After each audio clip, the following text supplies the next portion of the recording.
हाजी हयात साहब को आज खराज अकीदत पेश करता हूँ कि उनका लगाया हुआ पेड़ आज एक पौधे के रूप में हम सबके सामने है।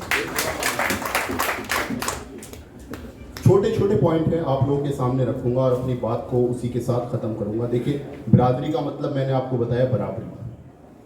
अब कुछ चीज़ें हमारे सामने एक दिक्कत आ रही है जो मैंने नोटिस की है, क्योंकि मैं हिंदुस्तान भर के दर्जियों से मिला हूँ, उनसे मुलाकात की है। जहाँ भी मेरी पोस्टिंग रही मैं वहीं पे मैं पता करता हूँ हाजी जी से फ़ोन करके कि यहाँ के ज़िम्मेदार लोग कौन हैं। एक छोटा सा नुक्ता है, बहुत माजरत के साथ कह रहा हूँ, बहुत छोटा हूँ, बड़ी बात कह रहा हूँ कि अल्लामा इकबाल का भी एक शेर है कि बड़ी बज़्म में राज की बात कहती, बड़ा बेअदब हूँ, सज़ा चाहता हूँ।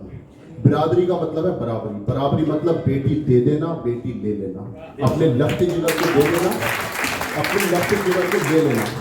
लेकिन एक नई परेशानी हमारे सामने आ रही है जो फिरका वारियत के रूप में। मैंने कई रिश्ते ऐसे छूटते हुए टूटते हुए देखे हैं कि सब कुछ तय, सारी चीज़ें बराबर, बिरादरी के लोग, लेकिन आखिरी में फिरका वारियत के नाम पे वो रिश्ता टूट गया। वो लोग बिरादरी के हो ही नहीं सकते जो अपनी बेटी को ना दे और उसकी बेटी को ना ले। इस चीज़ के ऊपर प्लीज गौर कीजिए। दूसरी बात तालीम की, बहुत सारे लोगों ने कहा तालीम की बात, आज मैं छोटी अपनी बात रखना चाह रहा हूँ। वो कौम कभी तालीम याफ्ता नहीं हो सकती जिसकी माँ तालीम याफ्ता ना हो। आप अफसर बन जाइए, आप अधिकारी बन जाइए, आप प्रेसिडेंट बन जाइए, आप कुछ भी बन जाइए, जब तक आपकी माँ बेटियां पढ़ी लिखी नहीं होगी। एक बच्चे के लिए उसकी माँ पहली टीचर होती है, उसकी गोद उसका पहला स्कूल होता है। जब मेरी माँ, मेरी बेटी, मेरी बहन पढ़ी लिखी होगी तो वो कौम खुद ब खुद कौम तालीम याफ्ता हो जाएगी। तो अपनी घर की लेडीज जो बहनें हैं, जो माताएं हैं, उनको जरूर पढ़ाइएगा। छोटे छोटे पॉइंट है, उस पर गौर फिक्र कीजिएगा। छोटी छोटी बात कहूंगा, जोशीली बात नहीं करूंगा। आज शिकवे का दिन है, आप सब लोगों से शिकवा करूंगा। बस सदर साहब थोड़ी सी इजाजत।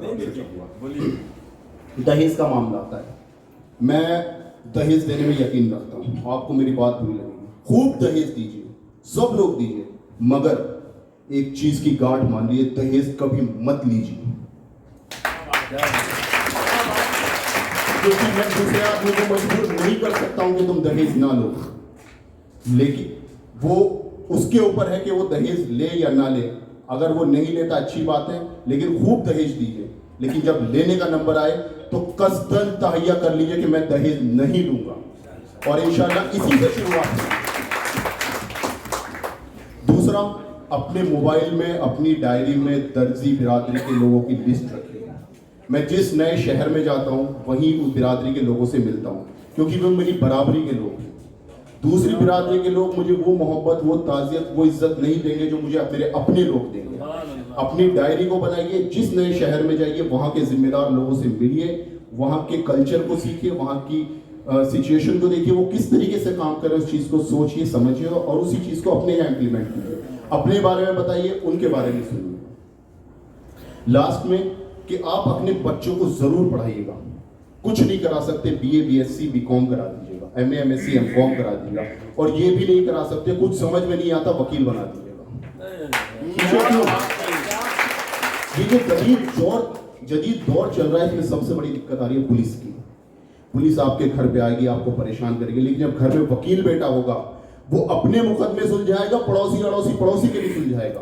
तो वकील जरूर बनाइए। वकील नहीं बना सकते, पढ़ाई का पैसा नहीं है, दिक्कत है, खर्चे, पत्रकार बना दीजिए। पुलिस, शासन, प्रशासन दो ही लोगों से डरता है, या तो वकीलों से या फिर पत्रकारों से। और अगर ये भी नहीं कर सकते तो अपने बेटे को हाफिज कुरान जरूर करें। क्योंकि एक आलिम के ऊपर तशद्दुद करने से पहले दुनिया की कोई भी ताकत 10 बार सोचेगी। तो अपने बच्चे को अगर आप कुछ भी नहीं कर सकते तो उसको तालीम कुरान की जरूरत है। उसके बाद आखिर में मैं आपसे ये कहूंगा, क्योंकि छोटी बात करनी है आज, सब चीजों को खत्म करना, नुक्ता ब नुक्ता आपसे बात कर रहा हूं कि दलितों से सीखो, संगठन की ताकत को पहचानो और फख्र से कहो कि हम, आवाज नहीं आ रही, जब जोश यहां नहीं है तो बाहर क्या होगा। फख्र से कहो हम बेशक हम दर्जी हैं, हम इदरीसी, एक ही बात है। और अपने नाम के आगे फख्र के साथ लिखिए कि हम इदरीसी हैं। इसी के साथ मैं अपनी बात को ख़त्म करता हूँ।